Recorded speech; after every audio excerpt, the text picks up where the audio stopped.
Welcome to According to Sam, folks. This is episode 326. Thank you for tuning in. Thank you for joining me today. Got a great podcast for you. I don't want to delay because I got a lot of stuff to share with you guys. So let's just get right into today's subject. So we found out this week that there is a criminal investigation going on into John Brennan, who was the DCI, Director of Central Intelligence under Barack Hussein Obama, and James Comey, who was the Director of the FBI under Barack Hussein Obama. And this is a criminal investigation that goes back to Russiagate, the 2016 election, the email dump by WikiLeaks, the assessment that Russia was responsible for interfering in the 2016 election. And we found out this week that there is an open investigation into those two men, criminal investigation. I'm going to start with this clip and let's get right into it. I have a lot to share with you guys today. Now to some breaking news from Washington. NBC News has confirmed the Justice Department has opened criminal investigations into former CIA Director John Brennan and former FBI Director James Comey. Exactly what is being investigated? Well, that's unclear. Let's bring in NBC News Justice and Intel correspondent Ken Dilanian. Ken, what do we know about these two new probes? Good morning, Anna. These probes were first reported last night by Fox News, and a Justice Department spokesperson this morning is confirming the existence of the investigations without commenting on them. And it's worth pointing out two things. One, these investigations are leaking as the Justice Department, Attorney General Pam Bondi, FBI Director Kash Patel are under a lot of fire from President Trump's supporters over the way they handled the Epstein files and the Jeffrey Epstein investigation. Essentially, they're saying they're not releasing any further files, and they're trying to pour cold water on many of the conspiracy theories that have been percolating.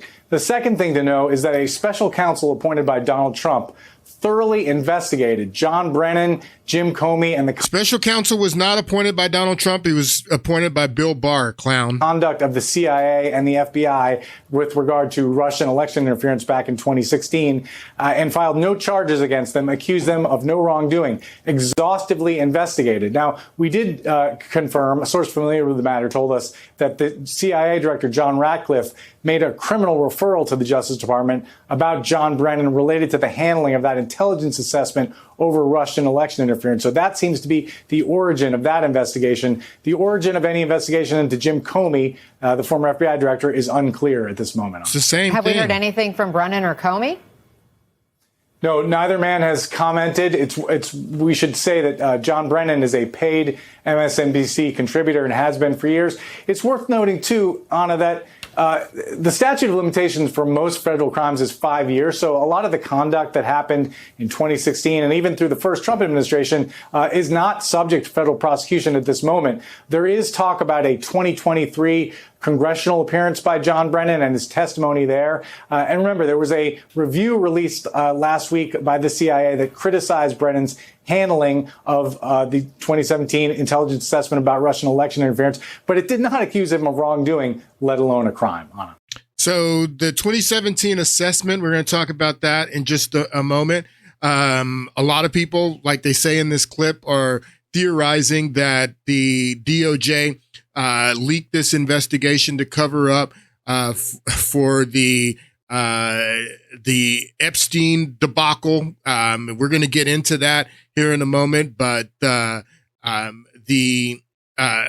Trump administration is catching a lot of heat from Trump supporters, from people that voted for Trump, that expected there to be files and a list of clients that Jeffrey Epstein serviced, and the Trump administration came out this week, the DOJ, and said that they were closing the book on the Epstein case, and there's nothing to see here. There's no client list. So people are speculating that the reason that they leaked this was to draw attention to this criminal investigation and take attention away from the Epstein debacle. This is John Brennan. John Brennan, again, was DCI, Director of Central Intelligence under Barack Hussein Obama. He was running the whole thing, running all of Russiagate. He does this interview after it is leaked that he's under criminal investigation. And I want you to listen to what he says here. And this is something that I've been saying, for years, since the beginning of Russiagate. I've told you people, if you listen to my podcast, going back to even before I was on video and just doing the audio podcast, I even have a podcast that I titled Obamagate, because I've always said that Russiagate is Obamagate, that there was no way that Obama, as the chief executive, was unaware of what was going on at his FBI, at his CIA, at these agencies that were under the executive branch. I want you to listen to John Brennan here in this interview with, what's her name? Wallace. Tell me if I've left anything out of the fact pattern. If you go back to your role in government and the way the assessment was put together about Russia's role in the 2016 presidential election. Yeah, well, as Yogi Berra has famously said, it's deja vu all over again. It is hard to believe that here we are 8.5 years afterward, we're still going over this ground that has been, I think, fairly well and exhaustively plowed. First of all, I should say I know nothing about this reported investigation or referral to the DOJ, other than what I've read in these press reports, these leaks, which are not really supposed to happen if there is an investigation. Oh, the leaks aren't supposed to happen. Listen to what this guy says. The only thing I know is because of these leaks, and these leaks aren't supposed to happen if there's an investigation. They leaked everything about the investigation into Trump. They leaked everything about Crossfire Hurricane. That's how the special counsel got appointed. That's how all the controversy started in 2017, a week after or a couple of days after Trump gives his first address to the joint session of Congress. And just, I think it was like a day after it's leaked that Donald Trump was under investigation. But this clown is saying, oh, you're not supposed to be leaking this stuff if it's under investigation. Nothing about this reported investigation or referral to the DOJ, other than what I've read in these press reports, these leaks, which are not really supposed to happen if there is an investigation going on. Secondly, nobody from the FBI or Department of Justice or CIA has reached out to me at all. So I am just waiting to, hear more about what this might be. And so, again, I appreciate the opportunity to talk to you today. I'm very proud of the work that the women and men of the CIA and of other elements of the intelligence community did 8.5 years ago. Other elements of the intelligence community. Okay, so you remember when they did this assessment, this is the assessment that he's talking about. Assessing Russian activities and intention in recent U.S. elections. You can look here that the date on this assessment was made public on January 6, 2017. January 6, 2017 is the day where Congress meets. Trump was president-elect at this time. He had won the 2016 election. He was president-elect. He doesn't get sworn in until January 20th, 2017. And January 6th, as you know, is the day that Congress gets together and they confirm the election. So this assessment was released on the day that Congress gets together and they confirm the election and the electoral votes, and Trump officially becomes president of the United States. Well, he's not official until he's sworn in on January 20th, but Congress makes it official before the swearing in on January 6th. And this is the assessment. And I've gone over this before.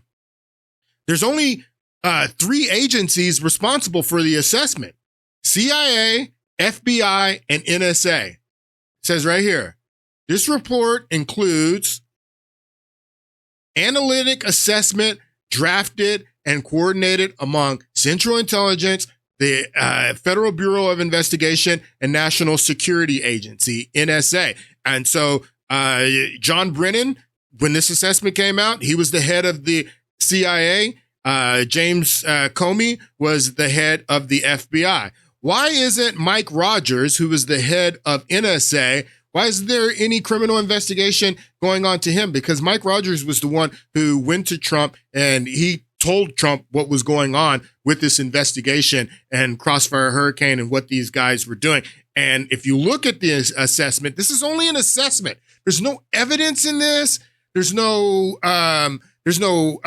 fact patterns or anything. If you read this thing, this assessment is so bogus. If you read it, which I have, and I recommend everyone should read this assessment, but it is completely bogus and it is only an assessment. And in an assessment, they give a level of confidence in the assessment after they issue the assessment. And it's either high confidence, moderate confidence, or low confidence. And on some of this assessments, you'll notice that Mike Rogers and the NSA only gives moderate confidence. And this is an example of right here of one of the assessments that the NSA only gives moderate confidence, not high confidence. We also assess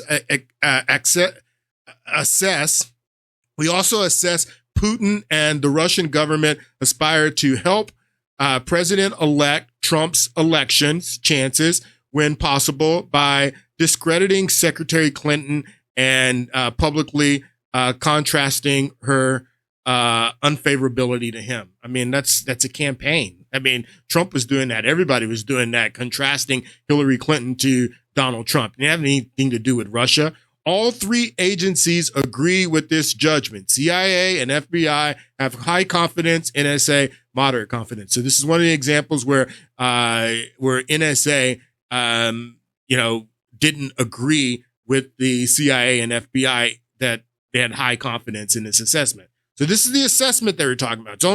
There's only three agencies responsible for this: NSA, FBI, CIA, and then the DNI, which was James Clapper, which was the DNI oversees all 17 agencies. And if you remember when they first came out and they lied to us and told us over and over again that all 17 agencies I've explained this to you before. The reason they did this was to give the assessment credibility, because if people understood that this assessment came from only three agencies, two of which being John Brennan's CIA and Comey's FBI, then people were not going to trust the assessment. Doesn't matter how much confidence you gave in the assessment. So they told us over and over again that the entire IC, that the entire intelligence community was responsible for this assessment, and that was a lie. I've played this clip many times, but this is members of the media repeating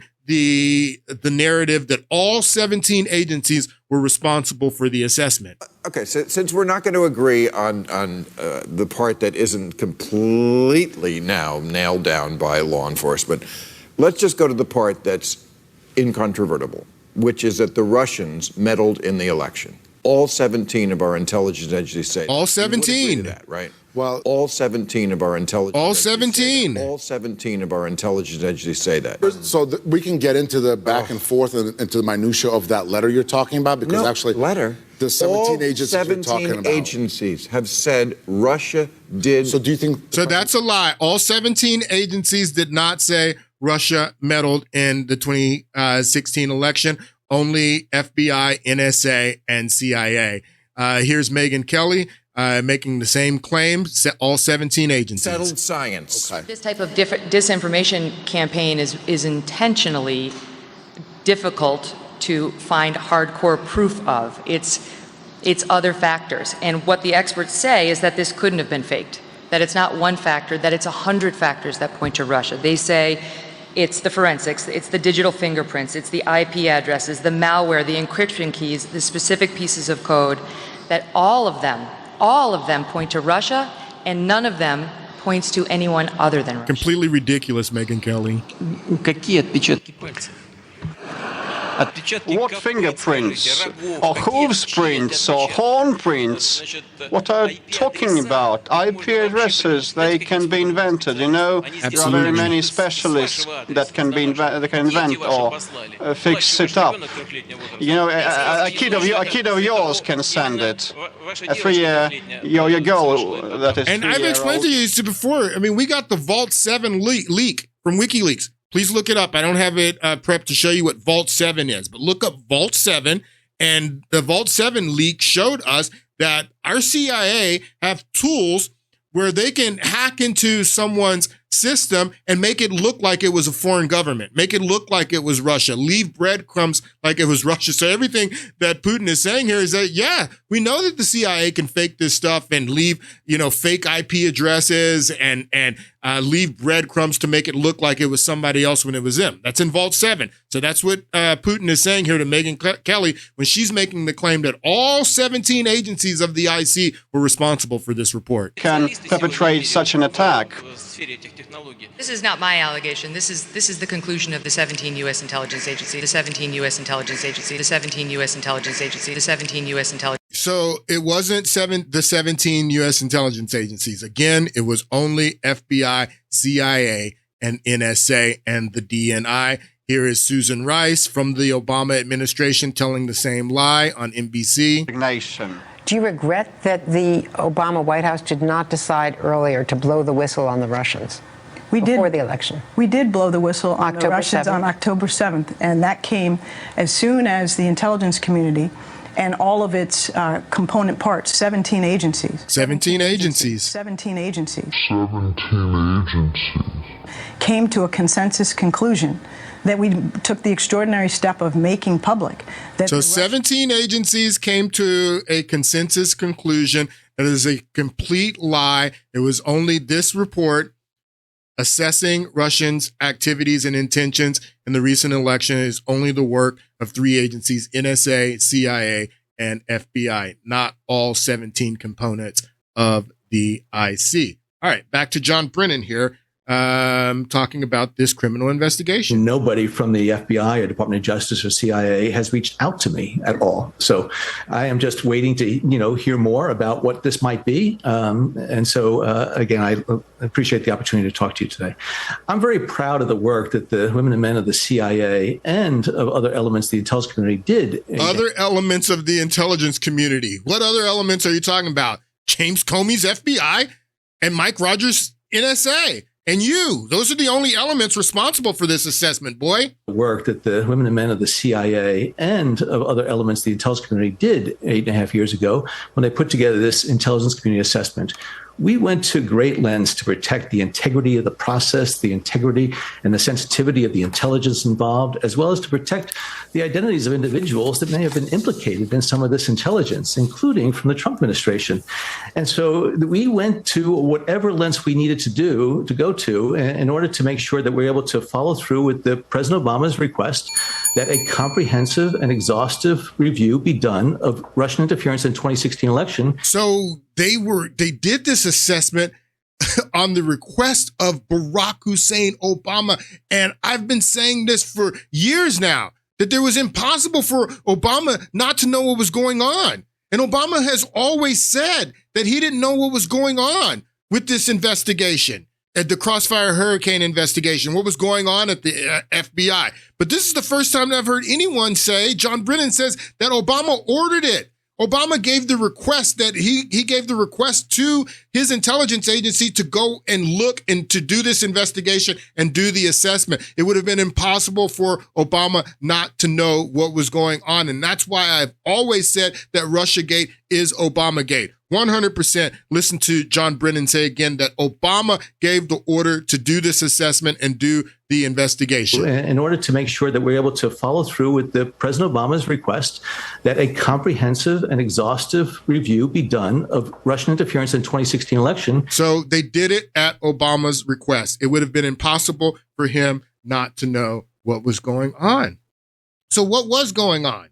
So what had happened, if you don't remember, maybe you're too young, you don't remember going back 9 years now, is that in the 2016 election, just before the Democratic National Convention, the DNC that year in Philadelphia, WikiLeaks starts dumping all of these emails from the DNC, from the Clinton administration, from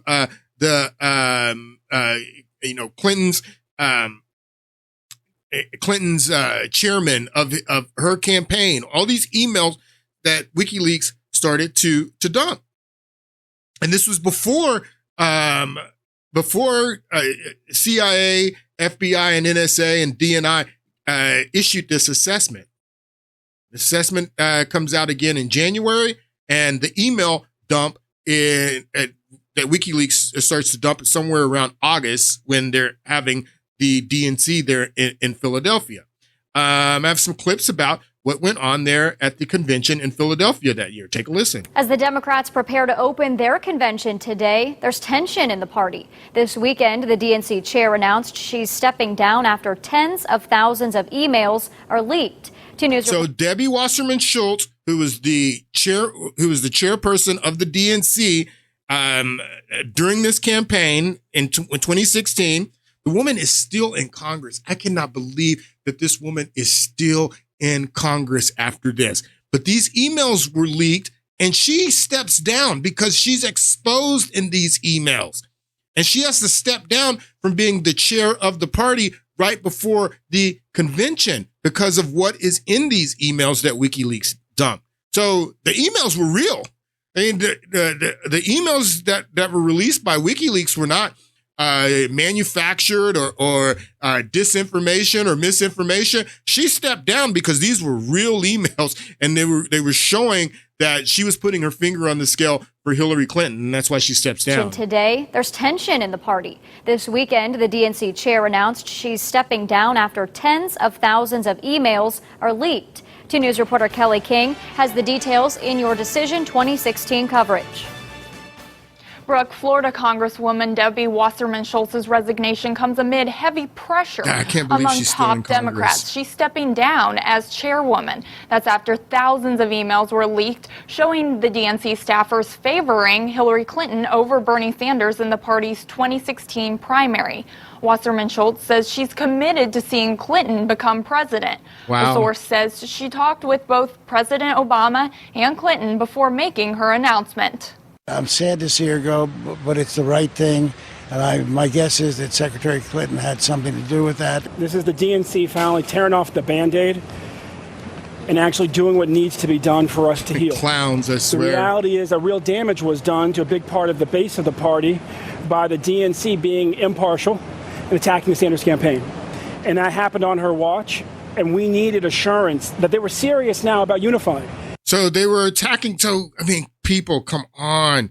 I mean, why would Russia need to help Donald Trump win in 2016 when the DNC is this divided because of the exposure that WikiLeaks did in releasing these emails? I mean, they were so divided. Many of Bernie Sanders supporters after this ended up voting for Donald Trump. He didn't need Hillary Clinton need Russia to beat Hillary Clinton.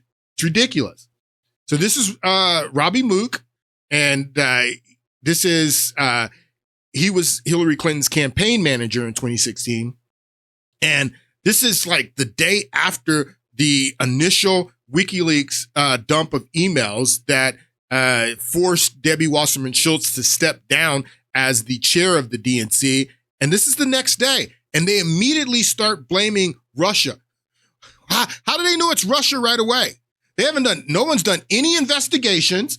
The assessment that John Brennan and Comey and them put out doesn't come out into January. They don't put this assessment out blaming Russia until January. No one's done any investigations or anything, and they know immediately that it's Russia. Take a listen to Robbie Mook. So I have to ask, what is the reaction of the Clinton campaign to these DNC leaked emails suggesting that top officials, including the CFO there, were actively discussing ways to hurt Bernie Sanders in the primaries? Well, I think the DNC needs to look into this and take appropriate action, and I'm sure that they will.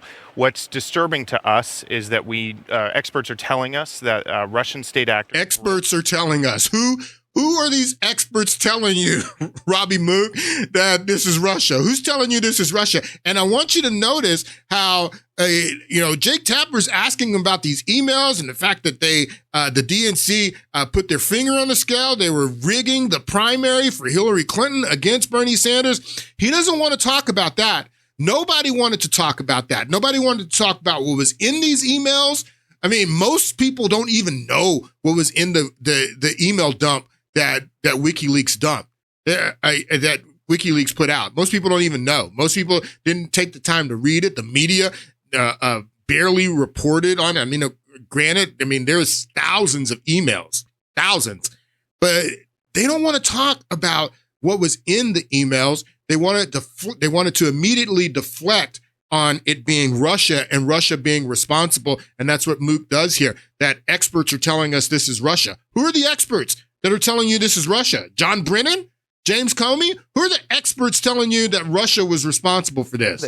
We're actively discussing ways to hurt Bernie Sanders in the primaries. Well, I think the DNC needs to look into this and take appropriate action, and I'm sure that they will.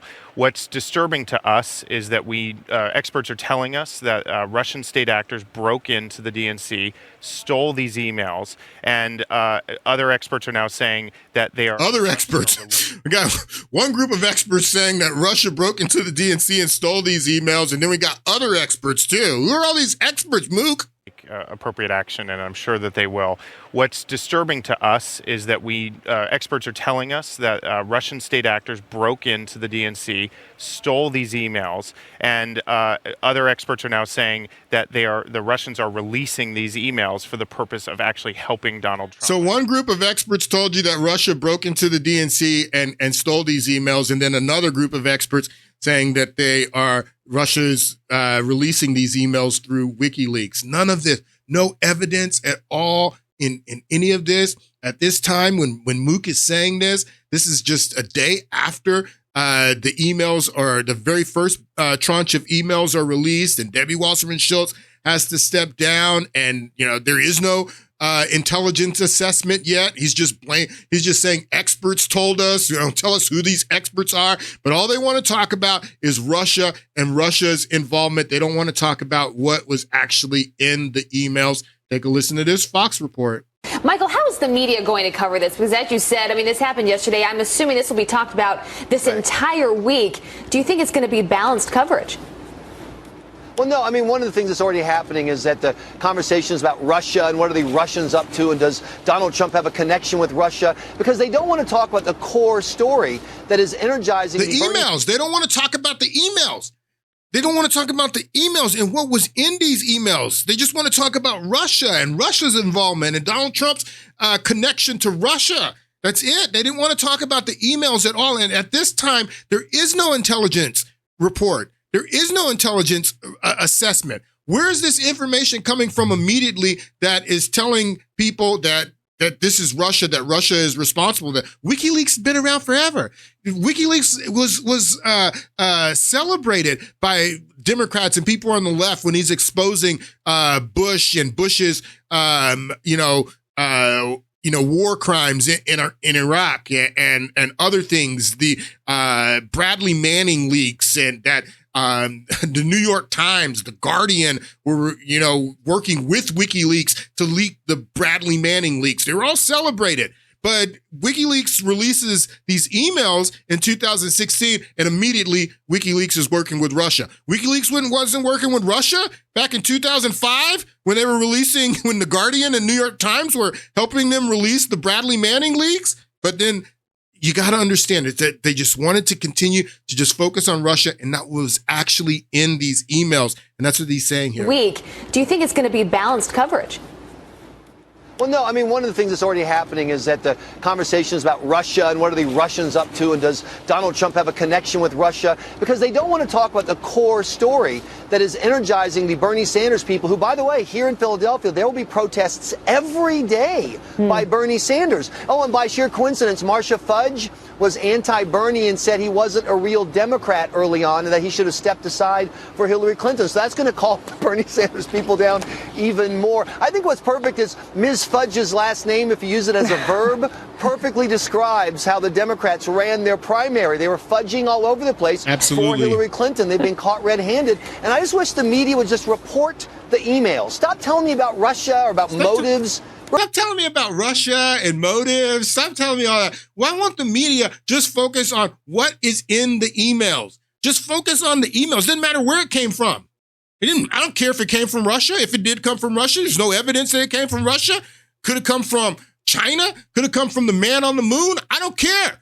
What's in the emails? Are the emails authentic? And what's in there? They're authentic enough for Debbie Wasserman Schultz to step down as chair of the DNC. What else is in these emails? They didn't want to talk about what else was in the emails. They didn't want to talk about the emails at all. They only wanted to talk about Russia, and the media helped them tell that story. This is before the assessment.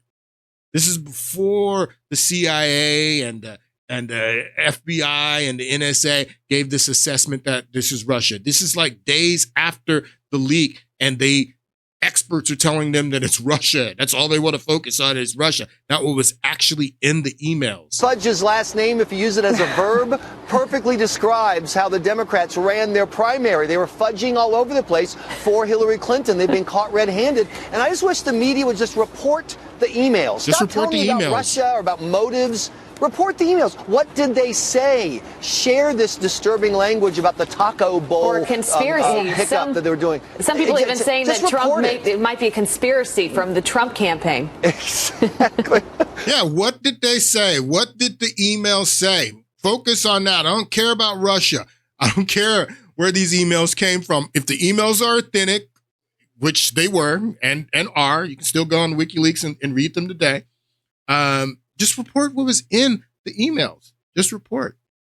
So this is a little bit about what was in the emails. This is a report from Democracy Now! Take a listen. The emails were released Friday by WikiLeaks. In one email, DNC Chief Financial Officer Brad Marshall suggested someone ask Sanders about his religion ahead of the Kentucky and West Virginia contests. This is one of the emails. This is one of the emails from someone within the DNC sending an email to someone else talking about how they could use religion and the fact that Bernie Sanders is Jewish and use that against him in the primary. This is just one of the emails. I mean, this is some disgusting stuff, people. Marshall wrote, quote, "It might make no difference, but for Kentucky and West Virginia, can we get someone to ask his belief? Does he believe in a God? He had skated on saying he has a Jewish heritage. I think I read he is an atheist. This could make several points difference with my peeps, my Southern Baptist peeps, would draw a big difference between a Jew and an atheist." Wow. This is just one of the emails. This is why the media didn't want to report on the emails. And this is Democracy Now! This is alternative media. But this is why they didn't want to report what was in the emails, because what was in the emails was so damning. So that's why they deflected to Russia and said that this is Russia even before there was an intelligence report. They're using and theorizing how they can use Bernie Sanders' Jewish heritage against him in Kentucky and West Virginia. So the Southern Baptist Democrats, won't want to vote for the godless Jew. And these are people within the DNC theorizing how they can work against Bernie Sanders to fix the primary for Hillary Clinton. These are the emails that WikiLeaks released. I think I read he is an atheist. This could make several points difference with my peeps, my Southern Baptist peeps, would draw a big difference between a Jew and an atheist, unquote. In another email, Debbie Wasserman Schultz calls Sanders' campaign manager, Jeff Weaver, a, quote, damn liar.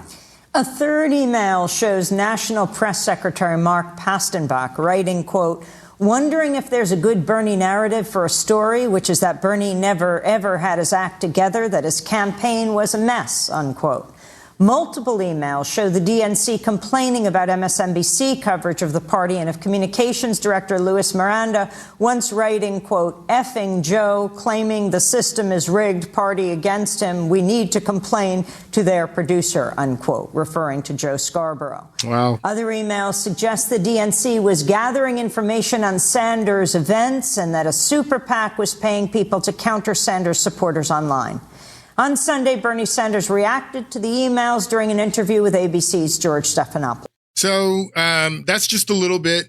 I mean, again, there were thousands of emails, and that's just a little bit of what was in these emails. And that's why the media, they went with the narrative about Russia right away. They refused to report what was actually in the emails, and few Americans actually know what was in the emails. But in this email dump, there was also a dump of this guy, John Podesta, who was the chairman of the Hillary Clinton campaign, and his emails, his Gmail account. His Gmail account was spearphished. I don't even like to say hacked because I guess it's a hacking tool. But what happened was hackers, and we don't know who these hackers were. Could have been anyone. They tell us it's Russia. Tell us it's Fancy Bear, Cozy Bear, one of the bears, whatever, that they're the ones who sent John Podesta a spearphishing email. But the spearphishing email asked him to change his password, that click on this link and change his password, which he did. And then so he gives whoever these hackers are who sent him the spearphishing email, he gives the hackers his new password because he changes his password through the spearphishing email. Idiot. And they have access to all of these emails from his Gmail account. And these emails, John Podesta's emails, were a treasure trove and are a treasure trove. Again, you can go on WikiLeaks today and read John Podesta's email. And we find some very serious and strange stuff in John Podesta's email. I want you to listen to this clip. This is Abby Martin, who used to work for Russia Today. She no longer does, and I don't think she did back then. But she gives a breakdown of John Podesta, who he is, along with his brother Tony. And I want you to listen to Abby Martin here. Take a listen. While John Podesta is treated as just a well-meaning Clinton supporter who had his privacy unjustly exposed, he's actually one of the most powerful people in Washington, operating mostly behind the scenes. Until now. John and his brother Tony are considered two of the most influential corporate lobbyists in the world. John has been dubbed one of Washington's biggest players by the New York Times, whose clients are going to get a blueprint for how to succeed in official Washington. And he's much more than just a millionaire lobbyist. He's also been the man behind Bill Clinton, Barack Obama, and Hillary Clinton. The Washington Post praised his political experience, saying no single person may be more responsible for shaping the ambitions of Obama's second term than he. But we should pay no attention to what the emails of one of the most powerful men in the world say. Instead, we should talk about Russia. Well, Chris, I think we should take a step back and say how we got here, which is that the Russians, as the U.S. senior members of the U.S. government confirmed, have been hacking into Democratic accounts, and now they've hacked into my account. They didn't hack into your account, clown. They didn't hack into your account. They send you a spearphishing email, and you dummy clicked on the email and gave them your password. As the U.S. senior members of the U.S. government confirmed, have been hacking into Democratic accounts, and now they've hacked into my account. You are very clearly quoting from WikiLeaks, and what's really important about WikiLeaks is that the Russian government has engaged in espionage against... This debate that Hillary Clinton does with Trump is done after the DNC, after WikiLeaks starts exposing Hillary Clinton and her campaign by releasing these emails. And this is before the intelligence assessment comes out in January. So how does Hillary Clinton know that Russia's been doing all this stuff if there's no intelligence assessment yet? This intelligence assessment doesn't come out until January. And just like Robbie Mook and everyone else, she knows exactly that it's Russia. And she starts blaming Russia in the middle of this of debate, saying that Russia's responsible for this. How does she know that? The Russian government has engaged in espionage against Americans. George, when you see something postmarked from Russia, you should be afraid to open up the document. But these are legit, aren't they? I don't know. Yes, they're legit. I refuse to open these documents. It was the big money from a foreign person to the foundation at the time she was running for president. This was, as you can see in those emails, this was a scheduling matter, and we didn't want her going overseas. I didn't want her going overseas before the campaign was kicking off. But again, these are stolen documents, stolen by the Russians. It's now confirmed from John Podesta. They are being put out for exactly this purpose. So this must have been after the intelligence assessment, because he says it's now confirmed. But why? So it's now confirmed. If you believe the assessment, which I've read the assessment, the assessment that this assessment is absolute nonsense, complete nonsense. And I don't even have time. I wish I had time to go through and show you some of the nonsense in this assessment. It's complete nonsense. But Robbie Mook is saying it's now confirmed. Well, before it was confirmed, where'd you get the information from? Oh, the experts, the experts. Again, these are stolen documents, stolen by the Russians. It's now confirmed from John Podesta. They are being put out for exactly this purpose. You know, I know that Russia and other forces would love us to have a debate. This is exactly what they want. They want us to have a debate about the internal structure of Hillary's campaign, what's true, what's not true, and I'm just not going to play that. As president, I will make it clear that the United States will treat cyber attacks just like any other attack. We will be ready with serious political, economic, and military responses. Just one problem. The evidence they're pointing to proving Putin was behind the emails. No, here, look at it says right here. No, Hillary Clinton, 17 U.S. intelligence agencies did not say Russia hacked into them emails. No, it didn't come from 17 U.S. intelligence agencies. But you guys kept telling that lie over and over again, that it was all 17 agencies of the IC responsible for this assessment to give it credibility. Because, again, the assessment is complete nonsense. And if I know that this assessment only came from 3 agencies, 2 of which being the FBI and the CIA, 2 agencies that have the least credibility with the American people, I'm not going to trust this assessment. So that's why they said the assessment came from all 17 agencies, was to give it credibility. Problem. The evidence they're pointing to proving Putin was behind the emails is not evidence at all. Only 2 intelligence agencies, the Office of the Director of National Intelligence and the Department of Homeland Security, have issued a joint statement used by the Clinton campaign as so-called proof. So this is a letter that came out on October 7th.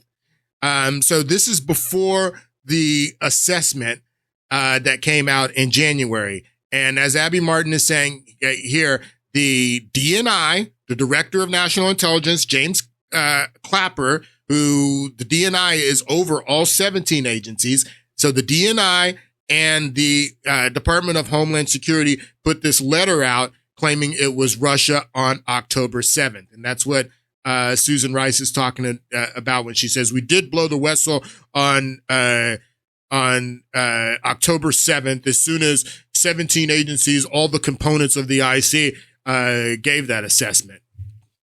So, I mean, it's completely ridiculous. Yet it's purely speculative. Saying the alleged hacks are consistent with the methods and motivations of Russian-directed efforts. These thefts and disclosures are consistent. This is the same thing they said about Hunter Biden's laptop. They didn't, and this is their out. Remember the what was it? All the heads of the former heads of the IC and IC that came out right before the 2020 election saying that that the Hunter Biden laptop was consistent. We're not saying it is Russian disinformation. It's just consistent with Russian disinformation. The same thing this letter says. We're not saying it is Russia. It's just consistent with Russia. Yet it's purely speculative, saying the alleged hacks are consistent with the methods and motivations of Russian-directed efforts. These thefts and disclosures are intended to interfere with the U.S. election process. Such activity is not new to Moscow. Consistent with the methods, so not really proof at all. Yeah, that's the same thing they said about Hunter Biden's laptop. It's consistent. Yet it's purely speculative, saying the alleged hacks are consistent with the methods and motivations of Russian-directed efforts. These thefts and disclosures are intended to interfere with the U.S. election process. Such activity is not new to Moscow. Consistent with the methods, so not really proof at all. There's no evidence. The FBI also resisted getting behind the accusation on the basis that the claim was inconclusive.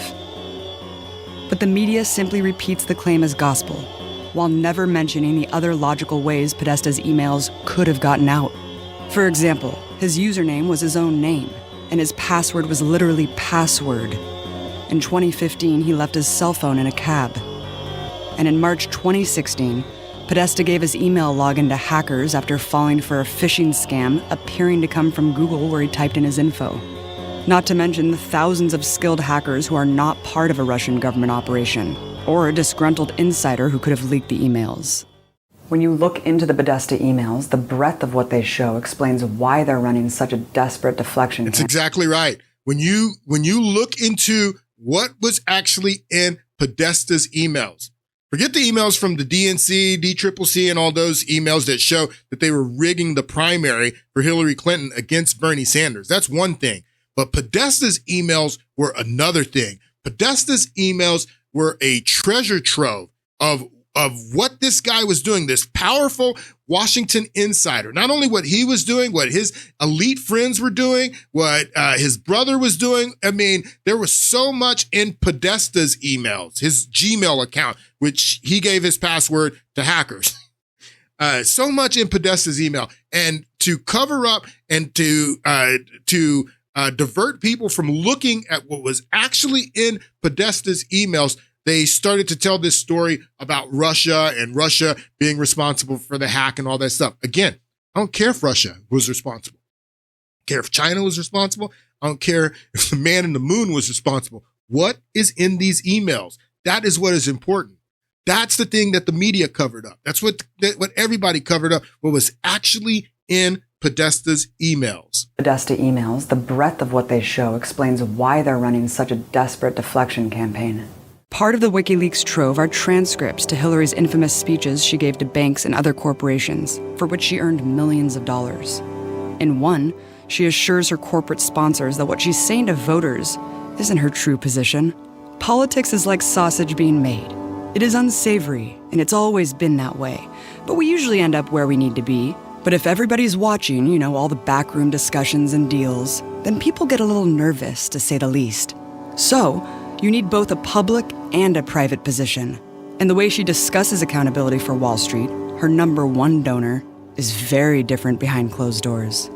In one speech to Goldman Sachs, she criticized the fact that the banks were made into the bad guys for their financial collapse. And she thinks the very banks who rigged and crashed the economy are those who should be in charge of it.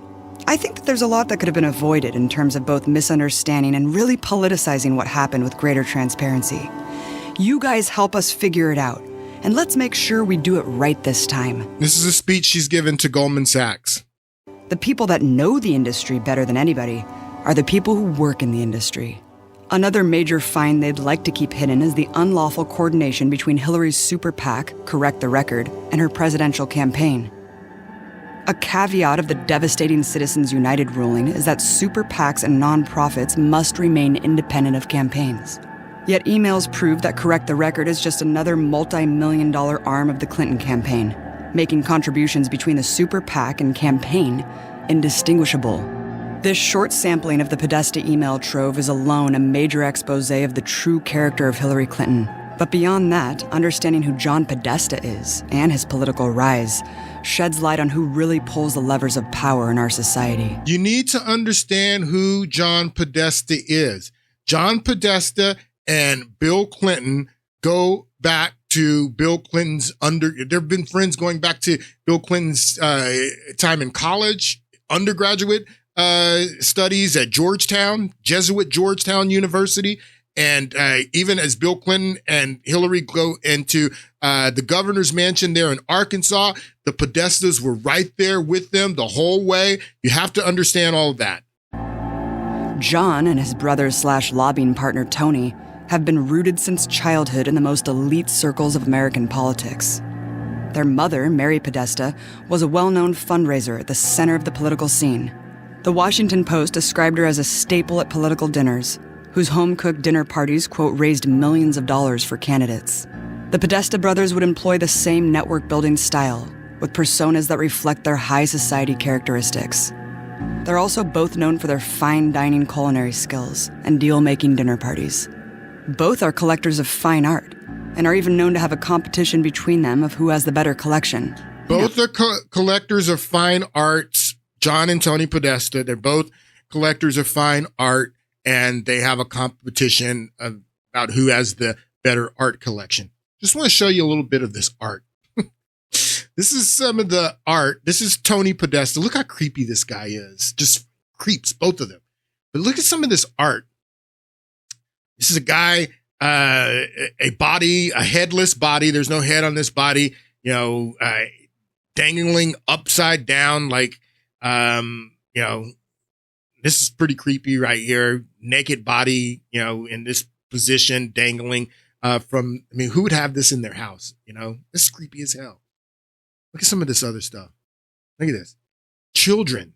There's tons of this art that these guys, I don't know who this artist is that paints this stuff, but you can see the tiles on the wall and the children in their underwear. Look at the blood on their hands. They have blood on their hands. And what are the tiles for?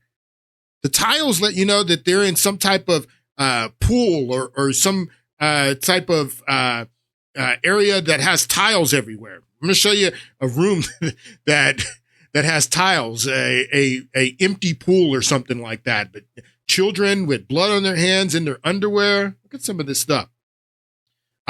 Young girls with their hands behind their back. They're now they don't have any rope and they're not bound, but it makes the gives the idea that they have their hands bound behind their back. Children, young girls. This is some of the art that we're talking about here.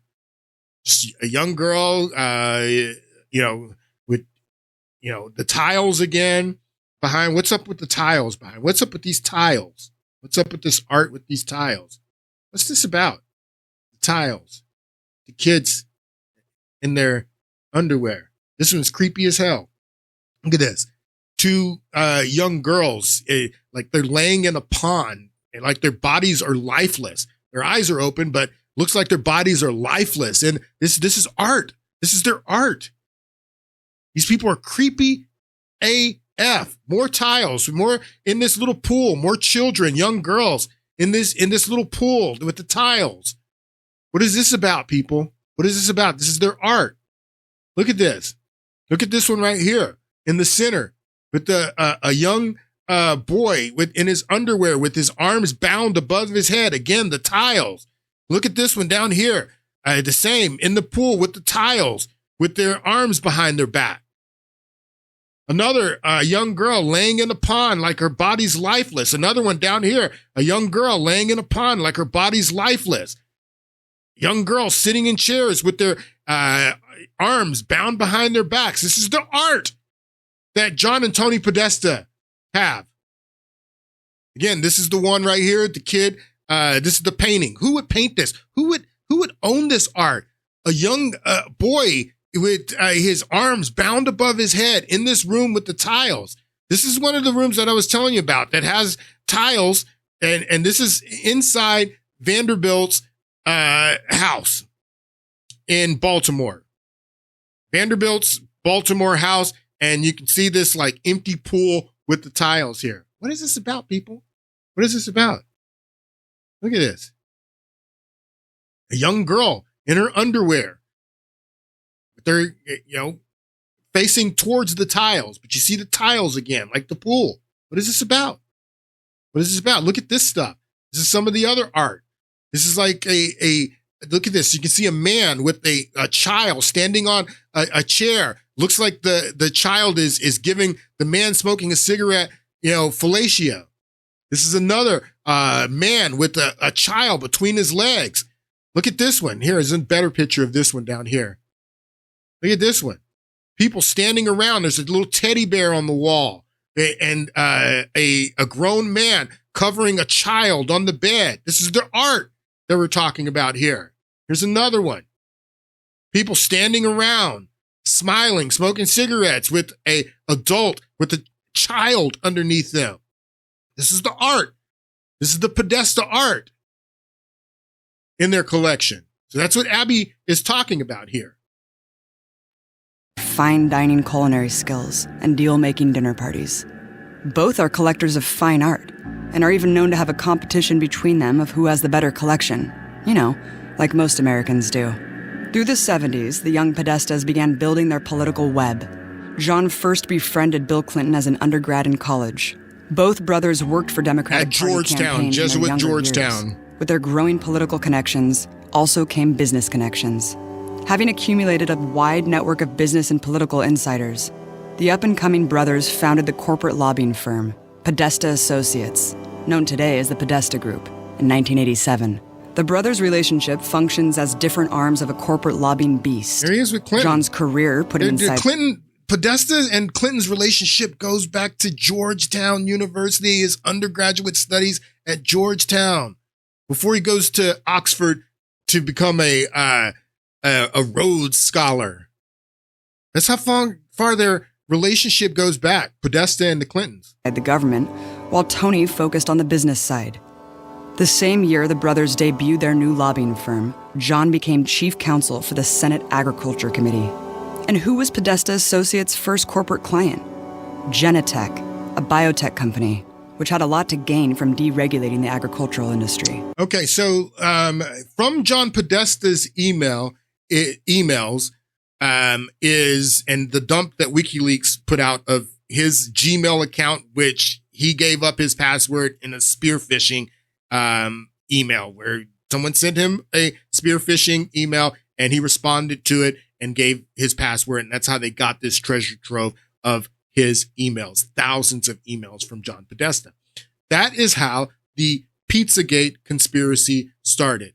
And Pizzagate is not a conspiracy theory at all if you understand what is in John Podesta's emails. Pizzagate is a conspiracy theory that went viral during the 2016 United States presidential election cycle. Falsely claims that the NYPD had disclosed a pedophilia ring linked to members of the Democratic Party. It was more to it than just that. It has it has been extensively discredited by a wide range of organizations. It's not true. It hasn't been extensively discredited at all. It's not discredited, as you're going to see.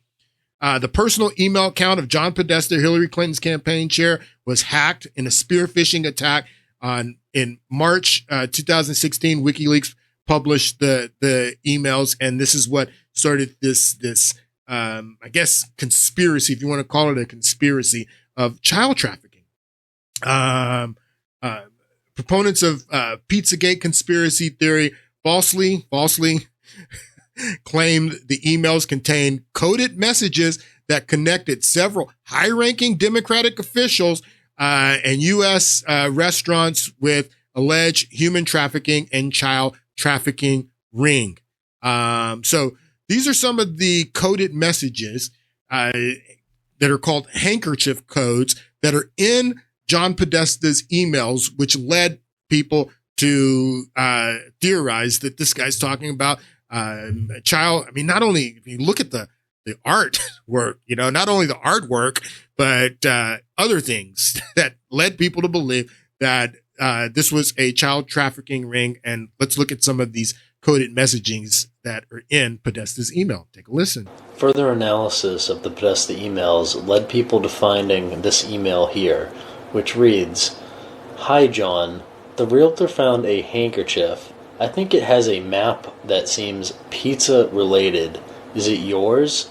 They can send it if you want. I know you're busy, so feel free not to respond." What is this email about? This guy is a high-ranking lobbyist connected to Bill and Hillary Clinton, going back to their time as the governor of Arkansas, and they're having this weird he's having this weird conversation in his emails about pizza stuff that has no relevance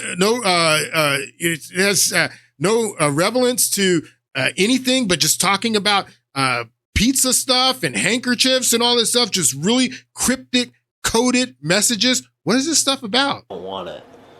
And the email before that reads, "Susan and Herb, I just came from checking the field house, and I have a square cloth handkerchief, white with black, that was left on the kitchen island. Happy to send it via the mail if you let me know where I should send it."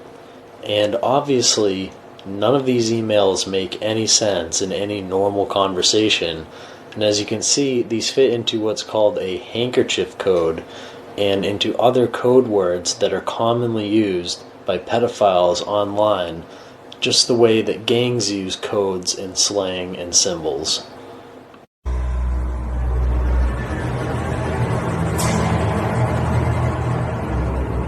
So after further analysis of these emails, it was found that all of these different pedophile code words were found in the Podesta emails, which were released by WikiLeaks, where hot dog equals boy, pizza equals girl, cheese equals little girl, pasta equals little boy, ice cream equals male prostitute, walnut or nuts equal person of color, map equals semen, sauce equals orgy. And all of these were found in the Podesta emails in places where it would not make sense that they were talking about food. And code words are commonly used by pedophiles to hide their actions so that they can interact with other pedophiles online without getting caught.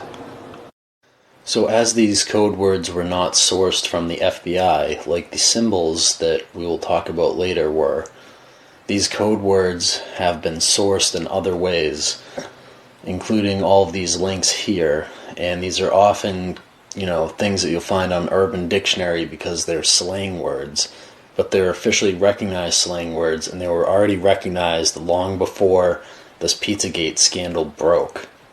And of course, these code words were instantly recognized that people that use 4chan, because 4chan, especially B-Board, has a long sordid history with people posting child pornography and using these pizza type terms, saying stuff like pizza party and then posting child pornography under that. So this has been long known on 4chan that these are code words that pedophiles use, which is why 4chan users were the ones who uncovered all of this in the code words. So that answers where the code words were sourced from. For proof of that, you can look each one of these terms up and you'll see things like cheese pizza were described in 2010, as you can see there, as being code words for child pornography. 2010, cheese pizza was 2010. This is 6 years before the 2016 election that this code word was in the Urban Dictionary, cheese pizza, as child pornography. So this has been long known in places like 4chan and other online places because these pedophiles can post stuff anonymously there, and we've long had to battle against them and try to get them taken off the internet or turned into authorities. All right, I don't have time. I had so much more. There's so much more that I had to share with you guys in this podcast because I wanted to get into the Epstein stuff. Because people need to understand, Epstein was just one child trafficker and predator. There's tons of Epsteins. And it's funny because all these Democrats are coming out now, release the Epstein files, Why didn't Joe Biden release the Epstein files? He had them. Why didn't Joe Biden release them? Why didn't you guys look into what John Podesta was doing and what these emails said? And I told you guys in a podcast that I did back in May that you were never going to see the Epstein client list. You're never going to see the Epstein client list because these are very, very powerful people. Very powerful people. I want you to listen to what this gentleman, this lawyer, Robert Patello, says here. And this is exactly what I said in a podcast that I did back in May. Take a listen to what he says here. There's a reason that a couple months ago, the Attorney General said, I have the Epstein files sitting on my desk.